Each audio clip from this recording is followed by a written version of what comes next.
Computer vision. As mentioned, computer vision is the ability for machines and computers to see by learning from huge data sets in machine learning. By observing countless images, a machine can learn to identify images in an object or to navigate an environment without crashing into things. What does this mean for the future of SEO? One big thing, and one thing that you should make sure that you are ready for, is that Google will likely start paying more attention to images on websites. Traditionally, we've been told to avoid using images for things like site names. Why? Because Google can't read an image, and therefore we won't get any SEO benefit from that. But Google does have software that can read text from an image. This is called OCR, Optical Character Recognition. And if you want to see just how good it is, try pointing Google Translate at a foreign language and see it appear in your native tongue in real time.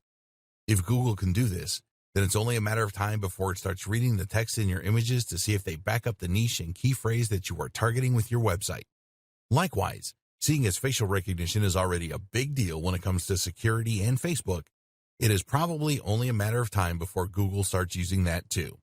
For example, if you write a blog post about Sylvester Stallone, Google might someday look not only at your content, but also at the photos on your page in order to see if there are pictures of Stallone there.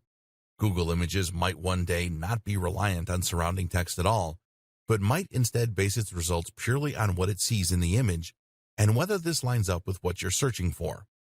Issues like image quality are also likely to play a big role in the future. Google might opt not to recommend your web page if it thinks the imagery on there is poorly chosen and out of place. So what can you do to prepare? For now, the closest thing to communicating with Google via images is the use of markup language and/or file names and alt tags. Using alt tags to describe images can help Google to know what they represent, and therefore to better decide if your site is relevant for a particular user. Meanwhile, make sure that all the imagery you are using is relevant and high quality. Advertising. At its core, machine learning is about evolving. It's about getting more and more data to the point that it can make more accurate assertions. While face detection in images might start out poor, the system evolves and learns to the point where it becomes more accurate than a human. Imagine if you could turn that power to advertising. Imagine if you could show precisely right advertisements to precisely the right people at precisely the right times. Imagine if your advertising campaign evolved to get more and more specific, so that an increasingly large number of viewers clicked on the ads and bought your products. The longer the campaign ran, the more your profits would increase and the less you'd spend on ineffectual ads. That is precisely how programmatic advertising works, and you can start using it right now. What is programmatic advertising?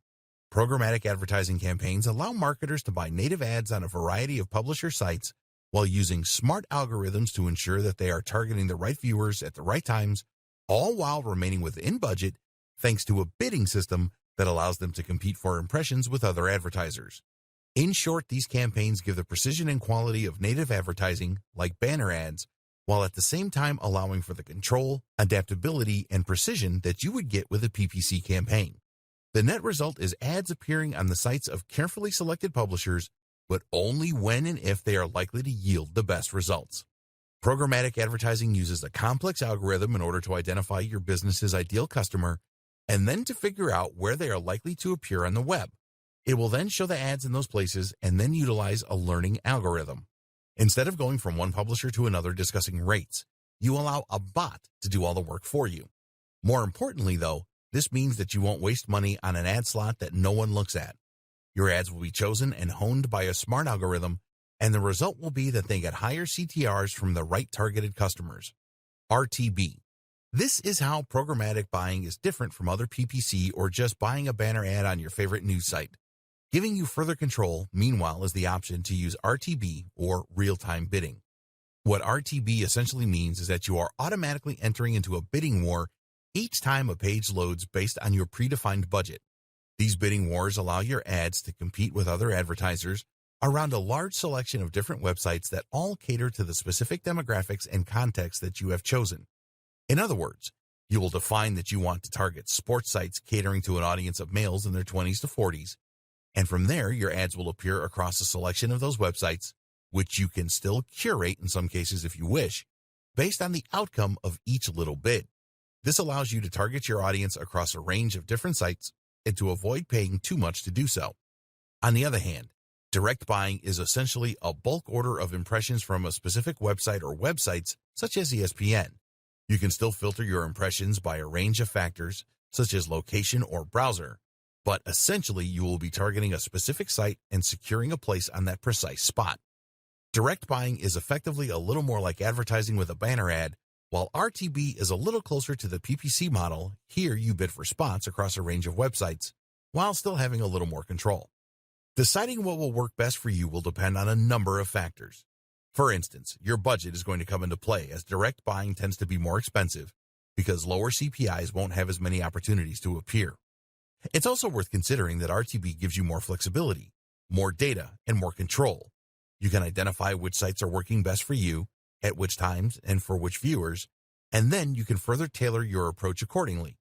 On the other hand, though, if you bid too low using RTB, then you risk your ads not appearing at all. This is in direct contrast to direct buys, which essentially guarantee you your ad spot and that you will eventually be certain to get that number of impressions. This is useful for a company with more concrete goals and a fixed timescale. Likewise, with direct buying, you will be able to more tightly control where your advertising appears and forge a closer relationship between your brand and that of the publisher. So different approaches will work for different marketers and for different purposes. Your job is to decide which works best for you, and the best way to do that may be to dip your toe in and try them out for yourself. How to be more successful with programmatic buying. Programmatic advertising has very quickly risen to prominence in the online marketing industry and is an important new tool for any business that wants to reach a bigger audience. That said, though, even the best programmatic tools are only as effective as the people controlling them, so before you get ahead of yourself, consider these 4 crucial tips to ensure your success. Don't forget the creative component. No matter how well targeted your ads are or how smart your campaign is in terms of exposure, if you haven't invested in the creative aspect, then those ads are going to fall flat. Design your ads well and test to see which designs work best.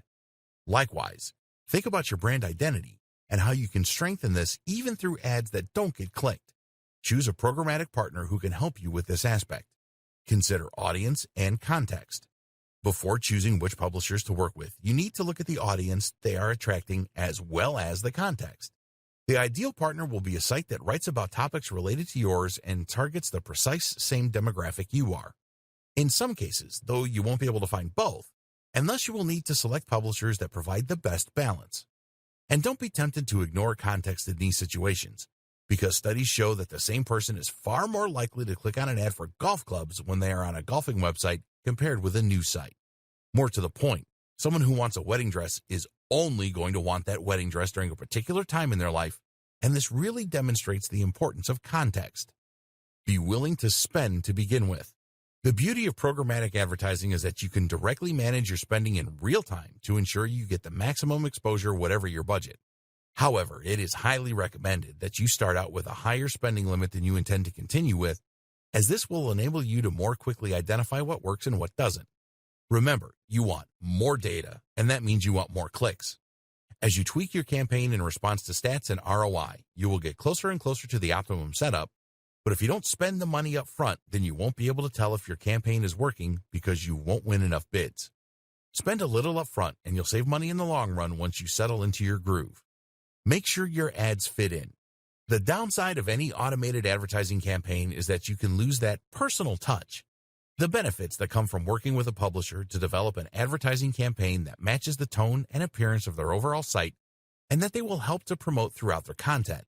Unfortunately, native advertising is difficult to scale, which is why so many automatic platforms are popular.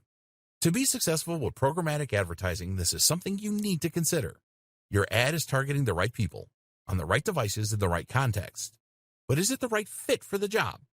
This ad needs to look like a native ad in the same way that a banner ad would. Creating ads that will blend into a number of environments is one way to do this. Another is to choose a tool that allows you to select the brands you want to work with, and then to choose those that are already closely aligned with your own goals and style.